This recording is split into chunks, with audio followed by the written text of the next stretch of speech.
Bienvenidos y bienvenidas a un nuevo episodio de Escocia sin Límites, vuestro podcast si queréis conocer, venir o volver a estas tierras, porque Escocia es así. Escocia te atrapa.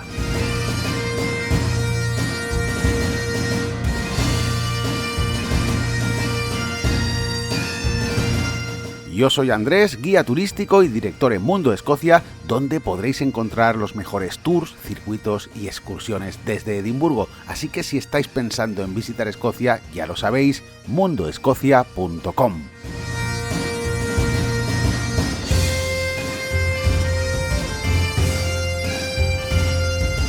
Hoy tenemos un episodio interesantísimo porque vamos a centrarnos en las Islas Orcadas, que están al norte de Gran Bretaña. Son un archipiélago de unas 70 islas, de las cuales solo 20 están habitadas, y también en la sección Escocia te atrapa hablaremos con un arqueólogo profesional que nos ayudará a echar luz sobre cómo se vivía en Escocia, ya no en el Neolítico hace 5.000 años, sino también en los yacimientos que a día de hoy se siguen descubriendo sobre todas las épocas que ha atravesado Escocia en la historia del hombre, desde, ya os digo, el Neolítico, pasando por los pictos, los escotos, los vikingos, hasta prácticamente hace 100 años con la Primera Guerra Mundial. Con lo cual creo que es importante tener esta visión de un profesional que en español nos va a ayudar a echar luz sobre todos estos temas. Por eso creo que hoy nos tomamos la licencia en Escocia sin Límites de hacer un programa un poco más largo, porque os aseguro que hay mucha tela que cortar.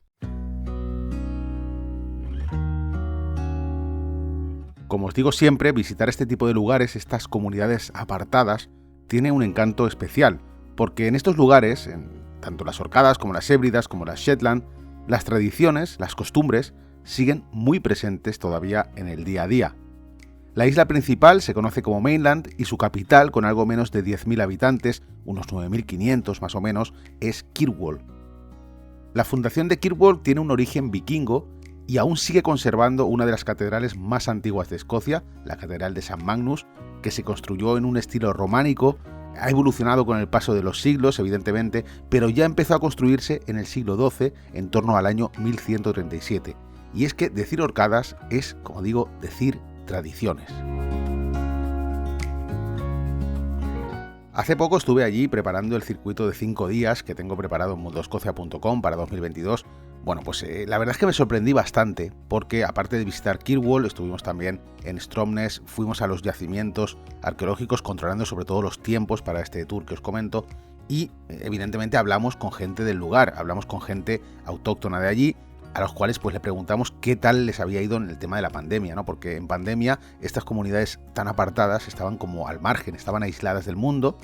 Y fue curioso porque nos dijeron que habían estado muy tranquilos, sin la visita de turistas prácticamente, y en los ferries solamente llegaban suministros, pues combustible, comida, pero no llegaban personas, ¿no? Tampoco ellos podían salir de las islas. Hablo durante el confinamiento que hubo con la pandemia de 2020, ¿no? Y es curioso porque hablando, al final pues te das cuenta de que esta gente concibe la vida de otra manera. Ya no hablo de otra manera de otras partes del mundo, simplemente viniendo desde Edimburgo, desde Glasgow, uno se da cuenta de que a pesar de ser Escocia, cambia mucho esa percepción que tiene la gente de la vida, ¿no?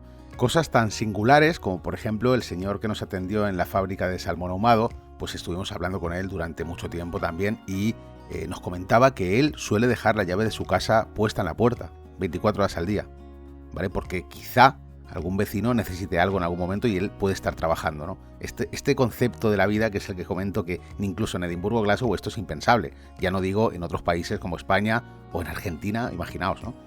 También nos comentaba a modo de anécdota que también suele dejar las llaves del coche puestas.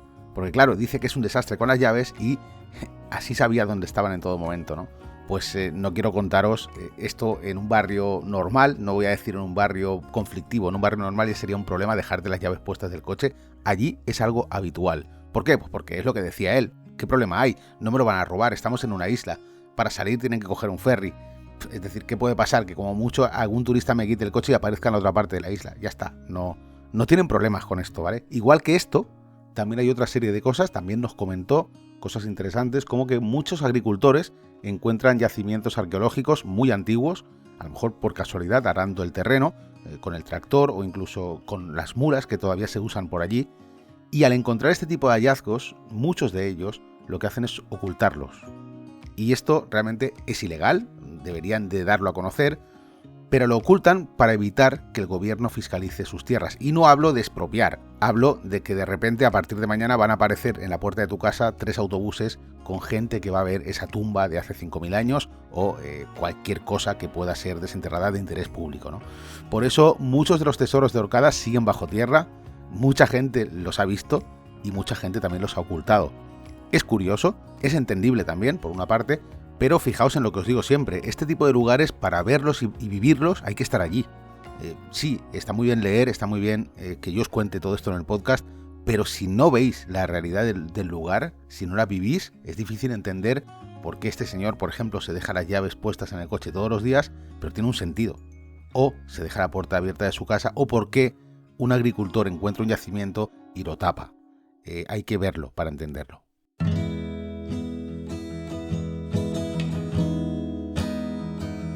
Creedme que es complicadísimo, es misión imposible visitar las Orcadas en una semana o en 5 días y absorber toda su complejidad cultural.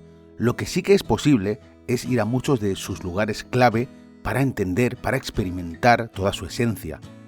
Por eso, en el circuito a Orcadas de Mundo Escocia, he querido ofreceros mi visión particular y he dividido el recorrido en 3 grandes bloques que son, para mí, los 3 bloques para entender la cultura de Orcadas. Estos 3 bloques, según mi forma de verlo, serían sin duda tradiciones, historia y prehistoria. En el primer bloque, si hablamos de tradiciones, por supuesto hay que tener muy en cuenta las Honesty Boxes de las que os he hablado en algún otro episodio aquí en el podcast.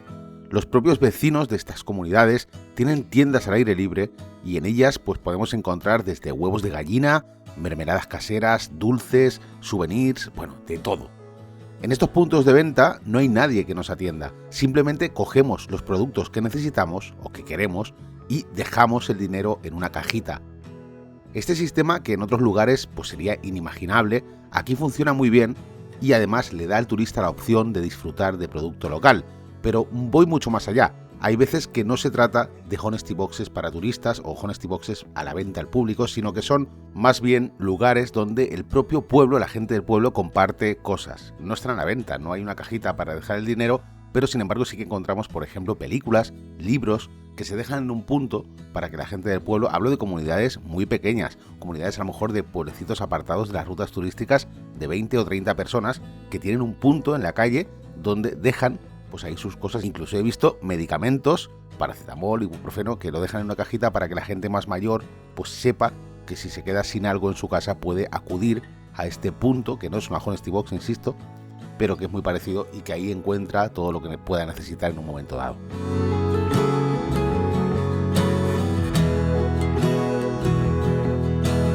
Hablando de tradiciones, otra actividad interesante en las Orcadas sería ir a una destilería de whisky. Por supuesto, hay 2 en Kirkwall importantes. Una es la destilería Scapa y la otra Highland Park, pero también, por ejemplo, ir a una fábrica de cerveza, porque la cerveza tradicional en las islas también es muy importante y tiene mucho prestigio, sobre todo en Orkney Brewery. Otra actividad que yo creo que es importante porque puedes ver la tradición generación tras generación, por eso la incluí en el circuito a Orcadas de Mundo Escocia, es el poder ir a una fábrica de salmón ahumado, donde reciben el producto fresco, recién pescado, y lo van a transformar en este salmón ahumado típico de las Orcadas. No solo eso, sino también salar pescado blanco a la manera tradicional, tal y como hacían sus antepasados. Creo que todo esto en conjunto pues nos hace ver por lo menos la esencia de cómo se sigue viviendo allí hoy en día. También, por ejemplo, dar un paseo por los acantilados de Yesnavy en la parte oeste de Mainland es una buena opción si queremos sentirnos como los habitantes de las Orcadas en un domingo que salen a pasear por los acantilados que tienen. La línea de costa de Orcadas es preciosa y bueno, tiene unos acantilados que seguro que los habéis visto en las fotografías, son fotos de postal de Escocia, postal de las Orcadas.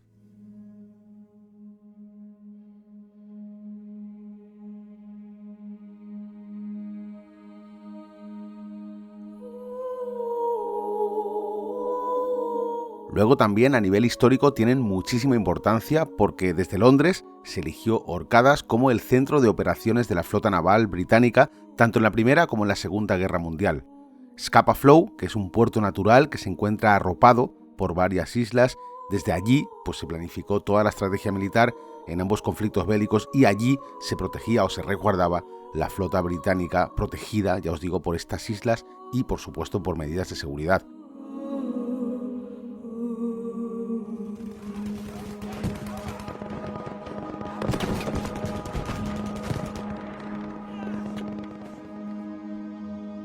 El 11 de noviembre de 1918 se firma el armisticio de Francia que pone fin a la Primera Guerra Mundial. Los barcos del Imperio Alemán que se rinden en alta mar son escoltados con toda su tripulación hasta el fiordo de Forth, muy cerca de Edimburgo, a la espera de órdenes, y desde ahí se les traslada a Scapa Flow, que es donde tiene el Imperio Británico su base naval. Hablamos de 74 buques de guerra con alrededor de 6.000 soldados alemanes. Se inicia entonces un periodo en el que los líderes políticos vencedores de la Primera Guerra Mundial, si es que hay vencedores en una guerra, bien, pues se están discutiendo entre ellos cómo se reparten el botín de estos barcos, no solo de los barcos de Scapa Flow, también todos los submarinos que se han rendido y todos los recursos alemanes que han podido capturar. En este impasse de tiempo, el almirante alemán von Reuter, que estaba a bordo de uno de los acorazados en Scapa Flow, decide urdir un plan para hundir toda la flota de forma simultánea. De esta forma evitaría que el otro bando, el bando inglés, el bando británico, aprovechase los recursos de una Alemania derrotada. Y así ocurrió. El 21 de junio de 1919, ante la sorpresa de todos los soldados británicos que estaban custodiando estos barcos, vieron ante sus ojos cómo se hundían 10 acorazados, 32 destructores, 5 cruceros de batalla y 5 cruceros ligeros. Fue un desastre a nivel histórico, pero fue un desastre organizado. Con el tiempo se han ido retirando muchos de estos barcos de la bahía de Scapa Flow, pero sin embargo otros todavía siguen ahí y son un reclamo turístico para la gente que busca organizar excursiones de buceo para poder verlos. También se pueden visitar a día de hoy los restos de las baterías defensivas que usaban los británicos para defender Scapa Flow de los ataques alemanes. Un ejemplo de esto sería Hoxa Battery, en la isla de South Runnelside, donde se pueden ver todavía las casas donde vivían estos soldados que defendían el puerto 24 horas. También se pueden ver las trincheras y los bloques de hormigón donde iban montadas las ametralladoras.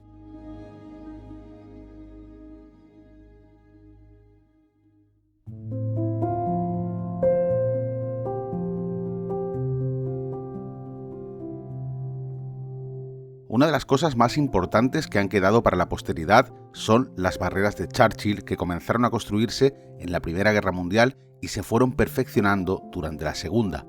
En el canal de Escocia Sin Límites en YouTube tenéis el vídeo sobre Orcadas donde os explico en detalle la función de estas barreras, que hoy en día son los cimientos de la propia carretera que une las pequeñas islas de la parte este de las Orcadas. En la Segunda Guerra Mundial, los 550 soldados italianos que fueron capturados al norte de África sirvieron como mano de obra para construir las barreras de Churchill, para perfeccionarlas. Estos soldados italianos vivieron en los barracones Nisa del campamento 60, en la pequeña isla de Lamholm, entre 1942 y 1945. Con el permiso de sus captores, pudieron unir dos de estos barracones Nisa, hechos básicamente de hojalata, y dar forma a la famosa capilla italiana.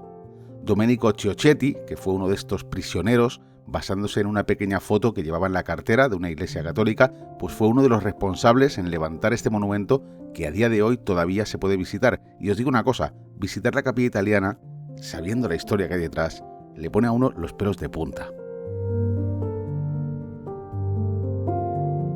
Si hay alguien que todavía está escuchando el podcast y tiene alguna duda sobre venir o no venir a Orcadas, os diré que lo mejor está todavía por llegar, porque el principal atractivo de este archipiélago son sus yacimientos arqueológicos.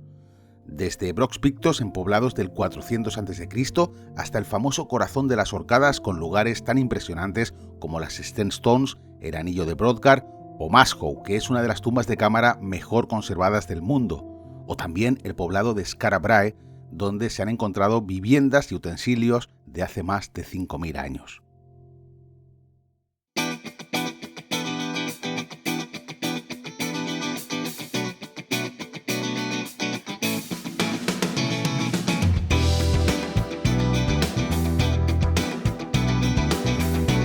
para hablar de todos estos temas tenemos a un profesional. Hoy tenemos en nuestra sección Escocia te atrapa a Eduardo, arqueólogo profesional, que nos va a hablar un poco más sobre todo esto.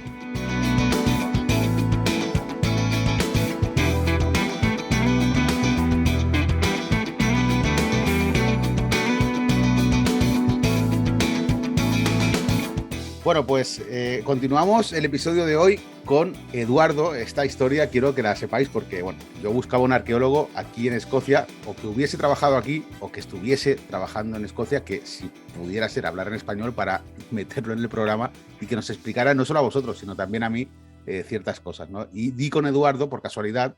Eduardo, muy buenas. Hola, muy buenas, Andrés. ¿Qué tal? Oye, cuéntanos, porque te encontré por casualidad, cuéntanos a qué te dedicas aquí en Escocia.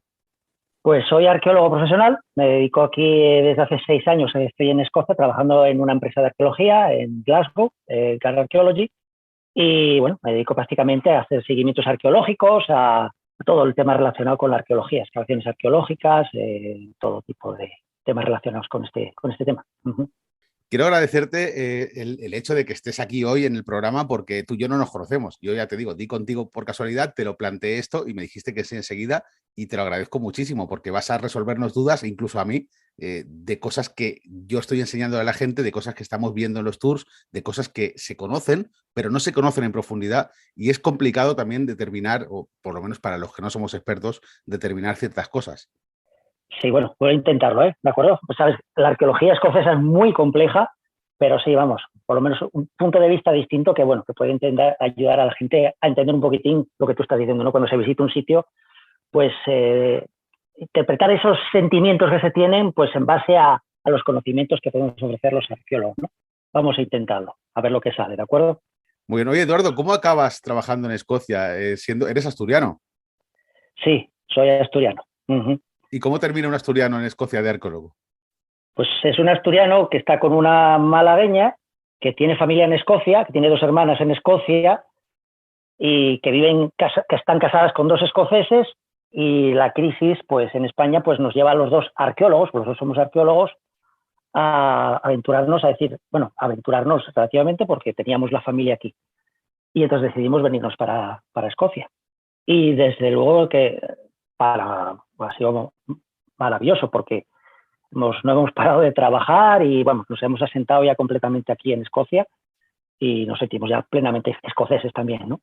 Y ese es el viaje, ¿no? La odisea hasta llegar aquí, que al fin y al cabo vivir mejor, ¿no? Un poquitín, y eso es lo que buscábamos. Muy bien. Oye, ¿cómo es tu día a día en el trabajo? Pues es impredecible porque hay veces que tengo que estar haciendo evaluaciones, tengo que hacer trincheras para comprobar que hay restos arqueológicos porque se tiene que construir más adelante casas o se tiene que hacer un seguimiento a unas tuberías, vigilancias arqueológicas también. En algunos casos, excavaciones que se han empezado, pues a coordinar las excavaciones, ayudar en las excavaciones también. Es una labor que, bueno, bastante compleja, que en realidad nunca sabes por dónde va a ir. Cada semana es un lugar distinto y esa es la vida del arqueólogo. Mucha lluvia, mucho frío, También trabajo algunas veces en casa, ilustrando y haciendo informes, pero la mayoría de las veces el arqueólogo tiene que estar en el campo. O sea, no eres de los que va con sombrero y látigo por ahí como Indiana Jones, ¿no? No, eso...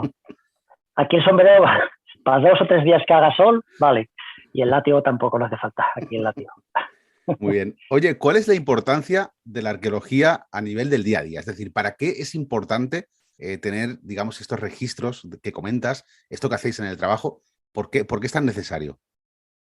Es necesario por muchas razones. En principio, porque es lo que somos, ¿no? Es decir, cada comunidad, cada país, cada lugar tiene una historia, un pasado con el que nos identificamos. Y la única manera de encontrarlo es a través de la arqueología. Entonces, eso después puede servir como herramienta para el turismo, puede servir como un motor para generar más trabajo. Y la arqueología sirve para eso, para conocer nuestro pasado y hacerlo útil, ¿no? Porque al fin y al cabo eso es lo que estamos haciendo. Todo el mundo conoce Escocia por sus paisajes y también por sus castillos y sus restos arqueológicos, evidentemente, ¿no? Más que, por ejemplo, por el tema gastronómico. Entonces, Escocia es arqueología también, y los arqueólogos estamos implicados en recuperar, no solamente aquí, en cualquier sitio, ¿eh? Los arqueólogos, ese es nuestro cometido. Oye, si hablamos de los yacimientos más conocidos o más turísticos, quizá, como por ejemplo Callanis, que hablábamos en el anterior episodio de Callanis, o incluso de las Clava Cairns, que están cerca de Inverness, si hablamos Sí. de este tipo de yacimientos, ¿qué nos puedes decir? Porque esto se remonta ya a la edad de hierro, edad de piedra en algunos casos. Esto no es tu día a Sí. día realmente. Ahí tenemos en Escocia, bueno, los yacimientos tienen una cierta antigüedad algunos y otros. A ver, el tema es complejo porque cuando nos encontramos ante un yacimiento arqueológico no es solamente de un momento concreto. Eso estuvo reutilizado pues desde el Neolítico, hace 5.000 años hasta hace poco. Es decir, también estuvieron los vikingos aprovechándose de tumbas neolíticas, ¿no? En el caso de las Orcadas es muy curioso porque se conserva extraordinariamente bien, puede ser porque están muy alejadas de los núcleos de población así más importantes, porque la agricultura tampoco ha afectado mucho el sustrato, el suelo, y entonces se conserva, ¿no? Bastante bien en las Orcadas. Pero, por ejemplo, tenemos yacimientos como, por ejemplo, en la zona donde está el Ring of Brodgar y Strängnäs, pues tenemos ahí una secuencia poblacional que la puedes relacionar desde el Neolítico hasta las granjas que están al lado, que son de hace dos siglos atrás, ¿no? Entonces, la arqueología es eso, es bastante más compleja. Cuando estamos haciéndonos a un yacimiento, no se hizo en un momento y estuvo habitado, no, se reutilizó y fue constantemente cambiando, ¿no? Eso es lo bonito de la arqueología y de todos estos yacimientos. Claro, porque decir que algo tiene 5.000 años no significa que lo hiciesen hace 5.000 años y se quedara ahí la cosa, sino que eso después se fue utilizando según las generaciones que fueron pasando, según también los periodos de la historia.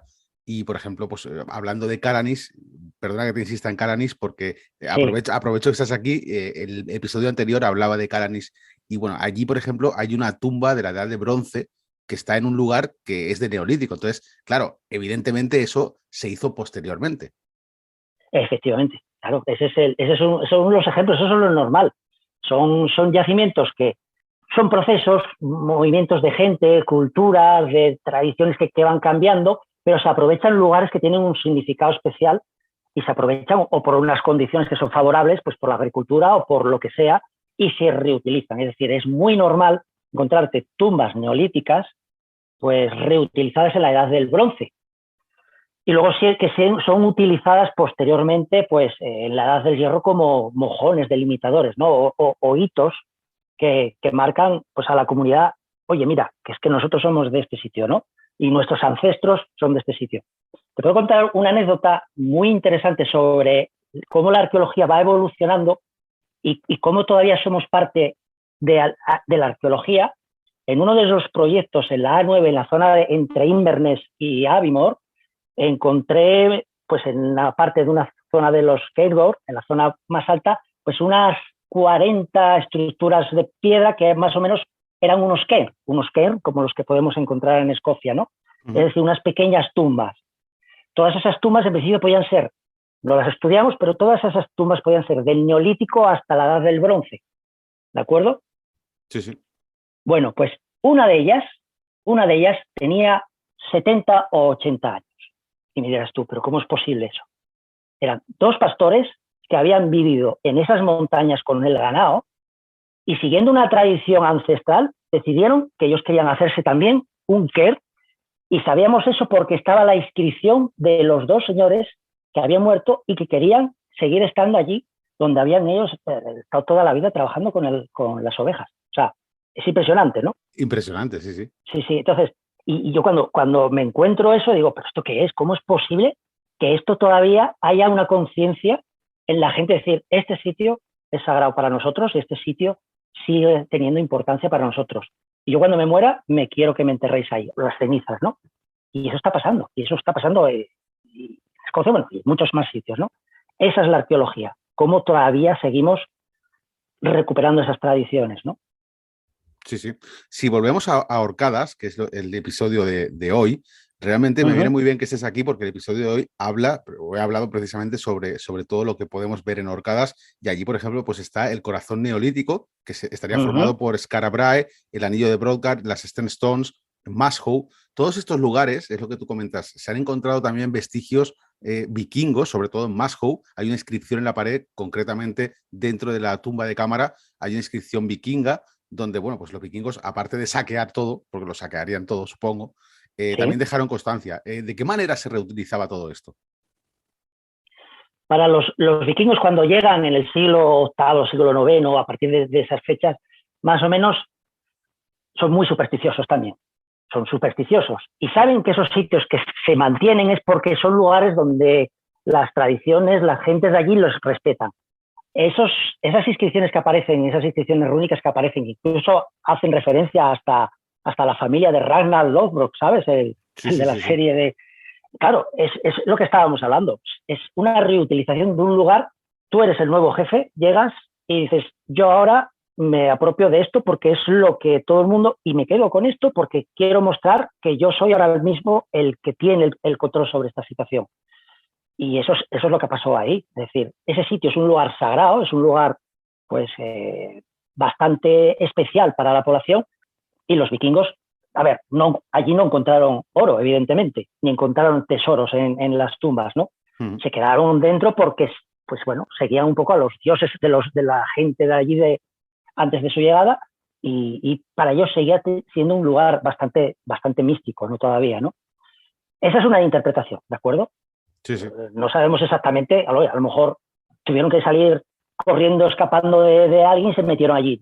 Pero bueno, las inscripciones son claramente un lugar de paso y de estancia de gente escandinava por algo, porque ese sitio seguía teniendo una importancia para ellos, ¿no?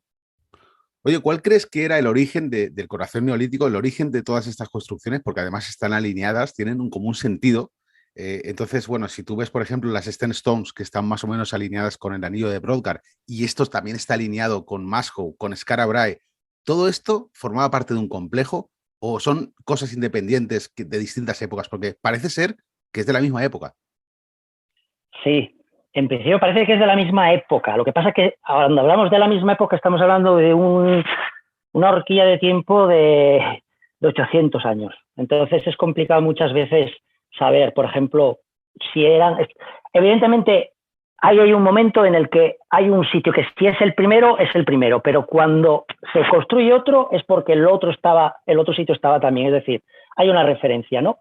Si te das cuenta, un poco al norte de Stendnes hay un poblado, hay un Sí, sí. poblado, está Barhaus, ¿no? Hay un poblado que es igual que Escarabra.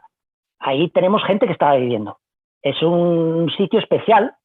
Es, evidentemente, cuando se construyen, se genera una comunidad que es capaz de generar un esfuerzo como este, como igual que, por ejemplo, en Stonehenge o algo así, es porque intentan hacer algo y mostrar algo. Al fin y al cabo, son como monumentos, son lugares que a nosotros se nos escapa lo que esta gente querían representar ahí, pero son lugares que tienen un simbolismo y quieren decirnos algo. Tú no levantas esas piedras simplemente porque sí.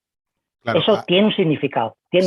Ah, no, ahí quería yo llegar. El significado, por mucho que buscas en inglés, en español, en libros, claro, estamos hablando de hace 5.000 años. Es difícil saber por qué se hizo eso, ¿no? Entonces yo te iba a preguntar, según tu opinión, ¿tú crees que esto era algo más ceremonial? Es decir, lugares para hacer ceremonias, lugares funerarios. ¿Qué sentido puede tener hacer un anillo de piedras, de 60 piedras ahí en medio de la nada, ¿no? Realmente, porque claro, mucha gente piensa la gente que vivía hace 5.000 años, a ver, tontos no eran. Es decir, tenían menos posibilidades a nivel tecnológico, lógicamente, pero evidentemente ellos sabían lo que estaban haciendo ahí.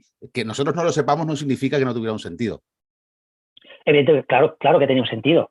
Creo que en una de estas apareció alguna tumba, pero claro, estamos hablando de que eso se pudo haber reutilizado. Yo muchas veces lo que tenemos que es comparar con cosas que conocemos, ¿no? Si yo te digo que una iglesia es un edificio con un simbolismo, ¿no?, sagrado para toda la gente, pero tú sabes que en muchas iglesias se enterraba la gente, porque Sí. ese sitio era un sitio especial. Quizá aquí tengamos algo parecido, ¿no? Salvando las distancias y completamente que estamos con miles y miles de, ¿sabes?, de años de diferencia, ¿no? Pero es el ejemplo para entender un poquitín el proceso de ese simbolismo de esa gente de se entierran o primero se entierran y después hacen el monumento, o primero hacen el monumento y después se entierran. Es un tema bastante controvertido, que es muy complicado. Lo que sí sabemos es que allí tenemos varias alienaciones de piedras que están marcando, son monumentos. Los monumentos son para la perpetuidad, ¿sabes? Es para que queden ahí, y tenemos un asentamiento al lado, un asentamiento de casas, donde la gente vivía. Oye, ¿tú crees que si dentro de 5.000 años, es una idea que se me ocurre ahora, ¿no? Dentro de 5.000 años la humanidad está excavando y encuentra una iglesia, ¿no? Por lo que comentabas antes, y encuentra Sí. pues un cementerio al lado. ¿Tú crees que evidentemente relacionarían que ese tipo de edificios era solo para ritos funerarios? O, claro, es que hoy en día todo se documenta más, pero a saber lo que llega dentro de 5.000 años, que es lo que pasa ahora, ¿no? Con lo que Es, encontramos del pasado. por eso te lo comento, claro. Tú ahora dentro de 5.000 años encuentras una iglesia, tú sabes diferenciar que la iglesia, tú sabes que una iglesia es un sitio, no es una casa, no es un restaurante. Una iglesia es lo que es. Pero hay gente que se enterraba dentro, pero también hay gente que se enterraba afuera. Entonces, las interpretaciones siempre son con los datos que tenemos. Nosotros sabemos perfectamente que es una iglesia y que es un cementerio, pero no sabemos lo que eran estos lugares para esta gente. Pues dentro de 5.000 años, hombre, tendrán más información que tenemos nosotros de esta gente, porque ellos no tenían escritura, ¿no? Pero es un buen ejemplo, pues te puedes imaginar, bueno, ¿cómo es posible que este edificio de piedra, que tenía una torre, que era más monumental que los demás, que se tenía que ver desde todas las casas del pueblo, tenían que ver la torre de la iglesia, porque ese sitio se enterraba allí la gente? ¿Es que antes era un lugar de enterramiento? O, claro, esas dudas son las que pueden pasar en el futuro, ¿no? Pues por ejemplo con una iglesia. Sí, Por eso te he usado ese se entiende símil perfectamente para, ahora. Sí, sí, sí. claro. Entonces, nosotros sabemos lo que es una iglesia y lo que es un cementerio, pero no sabemos exactamente lo que para esta gente eran esas alineaciones de piedras ni nada. Entonces, claro, tienes un monumento, tienes un pueblo al lado, está Barnhouse con las casas, lo poco se ha excavado, y son casas de vivir, ¿eh? No son sitios ceremoniales, son sitios donde la gente vive, pesca, tiene su vida, y se levantaban todas las mañanas y de frente tenían las piedras hincadas. Claro, y cruzaban al otro lado del... Porque claro, es que encima están separando como dos sitios distintos. Oye, tienes un círculo en un lado, un círculo en el otro. Puede ser una manera de decir, de aquí es nuestra tierra, de aquí para el otro lado es la nuestra. También puede ser. Pero ya te digo, son cosas muy, muy complicadas de descubrir. A ver, yacimientos no tan turísticos, porque claro, estamos hablando de cosas muy populares como el Calanis, Skara Brae, el anillo de Brodgar, Stenstones, pero si nos vamos a esos yacimientos que dices, oye, en Escocia hay muchísimos yacimientos que la gente no conoce y es una lástima porque tienen una belleza espectacular. ¿Cuál podrías decirnos, cuál es el primero que te viene a la cabeza? Bueno, pues todos los Brog que hay por Escocia, los Brog los puedes encontrar, bueno, no por Escocia, solo por la parte norte y la costa oeste, que es donde más o menos se encuentran. Son unos lugares bastante interesantes y bastante agradecidos de ver, pues porque siempre están situados cerca de acantilados, en zonas costeras con acantilados preciosos, y son bastante interesantes. Monumentos de este tipo, monumentos antiguos menos conocidos, yo siempre me llama la atención uno que hay, el Keinster Cairn. Es impresionante, está al sur de Thurso, en Lister, y es impresionante porque es como si fuera un gran gusano de piedra enorme, es un túmulo, un cairn enorme de forma alargada. Es verdad que le hicieron restauraciones y posiblemente a lo mejor no era exactamente así, y luego hay al lado otra acumulación de piedras. Es un lugar también bastante interesante. Conozco Thurso, me voy a tomar nota de esto porque me interesa porque sí que conozco la zona, pero no conozco el yacimiento. Ese sitio es increíble. De camino de que vas para allá tienes el Cairn Liat, es un Brog también bastante, vamos, tienes un parking, puedes ver el Brog, es también bastante chulo, y esto es como yendo para Thurso, pero te tienes que meter por una carretera paralela, está en medio de la nada, el lugar es impresionante y es visitable, ¿eh? O sea, tienes unos pasos de madera porque es una zona de, ¿sabes?, de humedales y tal, y el sitio es impresionante. El lugar vale la pena, la verdad. Hoy en día, todavía se siguen descubriendo cosas de los antiguos habitantes de Escocia. Ya hablo de cualquier época, desde los pictos hasta los vikingos, hasta bueno, todo el mundo que ha pasado por aquí, los escotos, si nos remontamos más en el tiempo, pues evidentemente, periodo neolítico. ¿Se siguen descubriendo cosas hoy en día de cómo se vivía antes? Sí, claro, claro, claro. Y sorpresas nos vamos dando sorpresas. Las excavaciones arqueológicas, al fin y al cabo, van ofreciendo información, van socavando, nunca mejor dicho, una información. Y claro, hay tantísimos lugares con restos arqueológicos del pasado, pues que no lo sabemos todo. Es como si no viéramos todo lo que tenemos delante y vamos palpando. Por ejemplo, los Hilford, ¿no? Los Hilford serían como fortificaciones de la Edad del Hierro. Son fortificaciones de la Edad del Hierro que hay por toda Escocia. Bueno, pues excavaciones que se han ido realizando ahora, pues han descubierto que muchos de esos Hilford que se pensaba que eran de la Edad del Hierro, pues eran en realidad poblados fortificados de época picta, es decir, que muchos de ellos arrancan en el siglo V después de Cristo. Por tanto, son casi medievales. Hay el misterio también de las murallas vitrificadas, son murallas que están completamente solidificadas como si se hubieran quemado unas temperaturas altísimas. Eso queda mucho por saber todavía, no sabemos qué finalidad tenían estos lugares, ¿no? Y como esto, mucho más. Nosotros ahora mismo estamos haciendo una excavación en el sur de Escocia, en una mota medieval, y bueno, no puedo dar mucha información, pero lo que te puedo decir es que nos están saliendo las suelas de cuero de la gente que vivía allí, ¿sabes?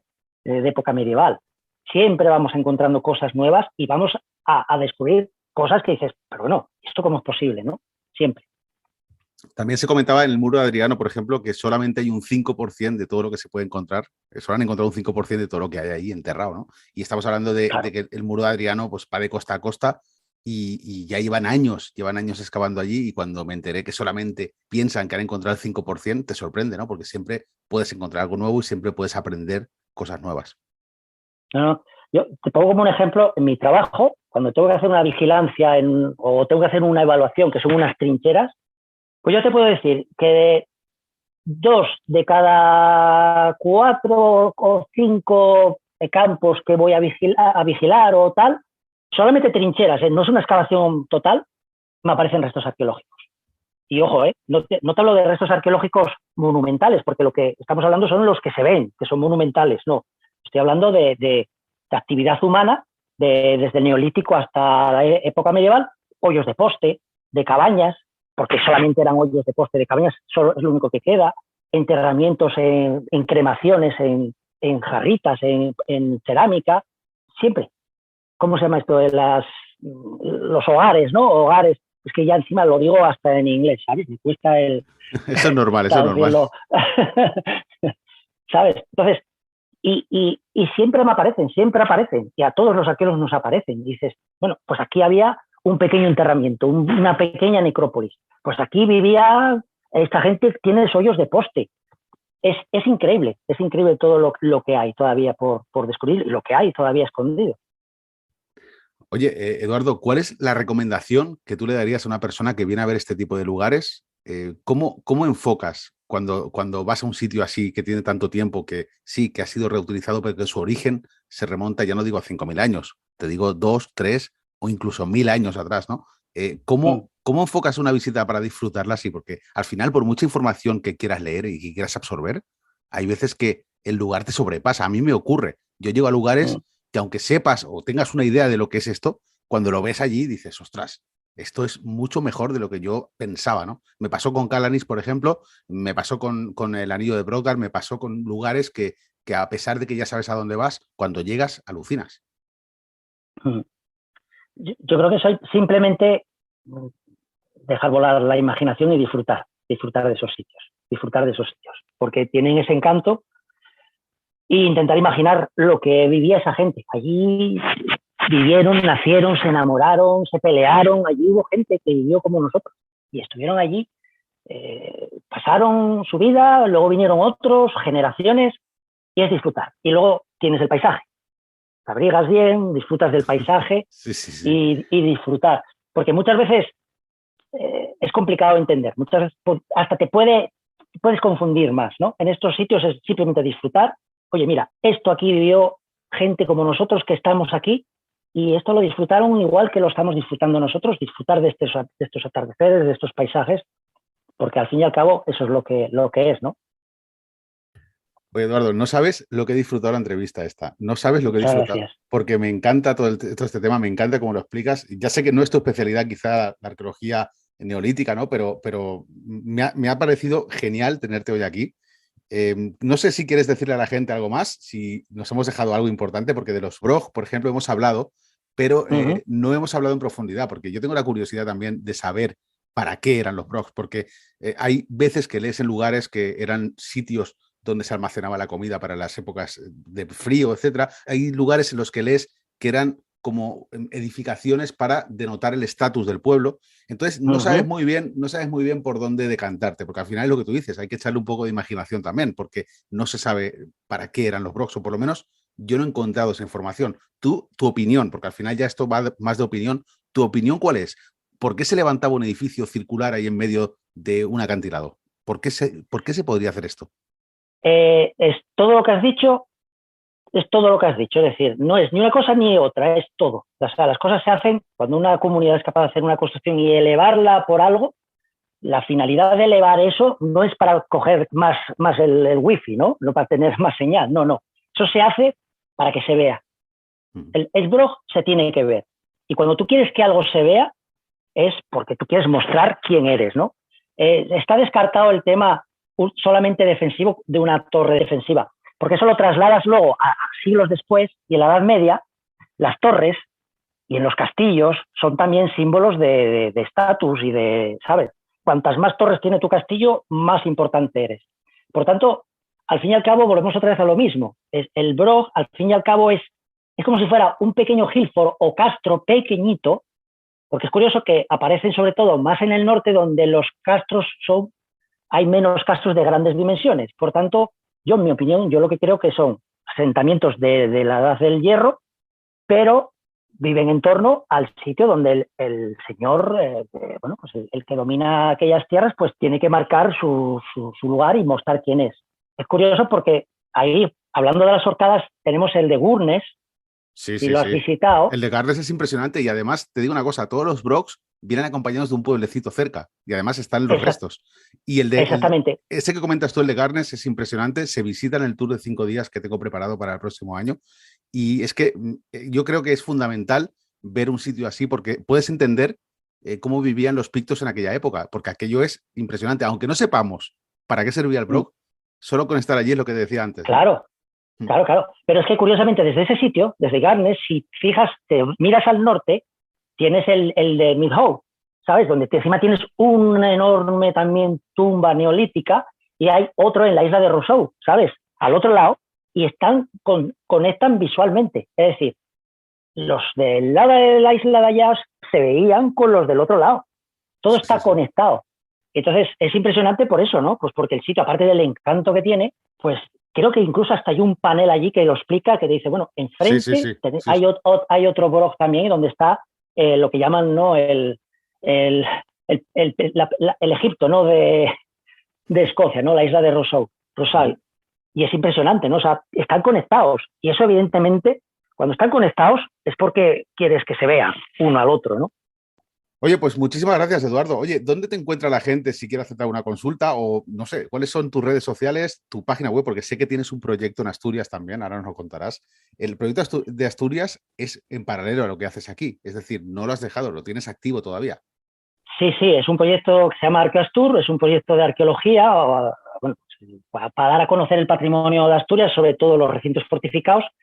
Y estoy valorando también ahora estoy empezando a tomar fotografías aéreas de varios recintos fortificados de Escocia, pues un poco para mostrar también lo que hay aquí en Escocia, ¿no? Y ver que no hay tantas diferencias, ¿no? Entre las culturas atlánticas, lo que hay en el norte de España, por ejemplo, con lo que hay en Escocia, pues es bastante similar.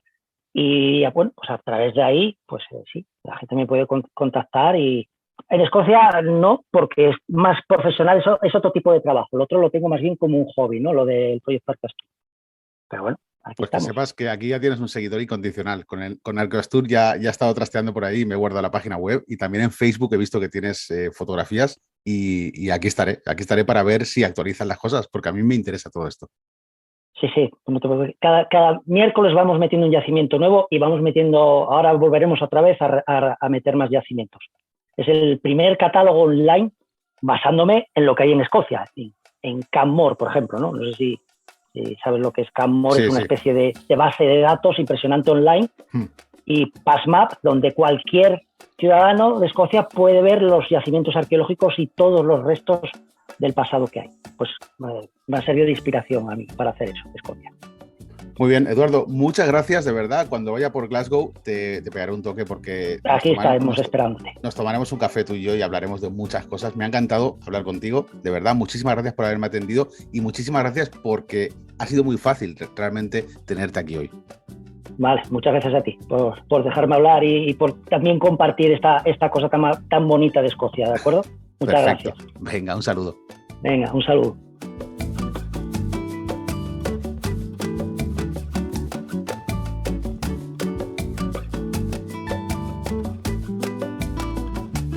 Bueno, pues hasta aquí el programa de hoy de Escocia sin Límites. Como siempre os recuerdo que si queréis venir a Orcadas conmigo podéis hacerlo a través de mundoescocia.com. Entrando a la web veréis que hay un apartado donde pone Circuito Orcadas, ahí pincháis y veréis que tenéis el itinerario, las fechas de salida que son desde abril hasta septiembre y tenéis también un archivo descargable, un PDF, donde incluso tenéis recomendaciones de alojamientos por si queréis venir al tour reservando vosotros mismos los alojamientos. Es una opción. También es posible reservar el tour con los alojamientos incluidos. Muchas gracias también a todos los que perdéis un segundo en poner las 5 estrellas en Google, en Apple Podcast, en todas las plataformas, porque de esta manera me ayudáis a difundir Escocia. Muchísimas gracias también a todos los socios y los miembros del Club Escocia Sin Límites por estar ahí detrás apoyándome constantemente y me despido de todos vosotros hasta el próximo episodio de Escocia Sin Límites. Hasta luego.